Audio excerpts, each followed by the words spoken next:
അണ്ണാ അണ്ണാ ഒരു കട്ട്ലേറ്റ് കഴിച്ചാല് 50 രൂപ വരും. അതേപോലെ എത്ര കട്ട്ലേറ്റ് ആണ് കഴിക്കുന്നത് 50 വെച്ച് വരും. 4 കട്ട്ലേറ്റ് ഉണ്ട്. 4 കട്ട്ലേറ്റും കഴിച്ചാൽ 200 രൂപ വരാം. ഇന്ന് ഭക്ഷണം കഴിച്ചിട്ടുണ്ടോ? കഴിച്ചില്ല. കഴിക്കുന്നേ സന്തോഷാണോ? ഹാപ്പി. നാളേക്ക് ചിത്ര കൈ കൊടു സന്തോഷായാലോ? சாப்பாட்டுக்கு என்னதான ஆலோசனை பண்ணியிருந்தேன். நீயா பார்த்து கொண்டாந்து தந்த கடவுளா பார்த்து. ഓക്കെ കഴിച്ചു കഴിച്ചു. നല്ല വിശക്കുണ്ട് അല്ലേ?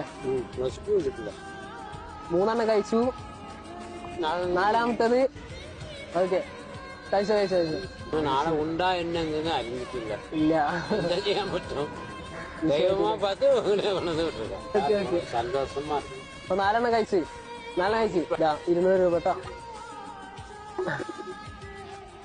Thank you sir. சாப்பாட்டுக்கு என்னதான் சொல்லி ஆண்டவனை நினைச்சிட்டு சந்தோஷம். ஹாப்பி.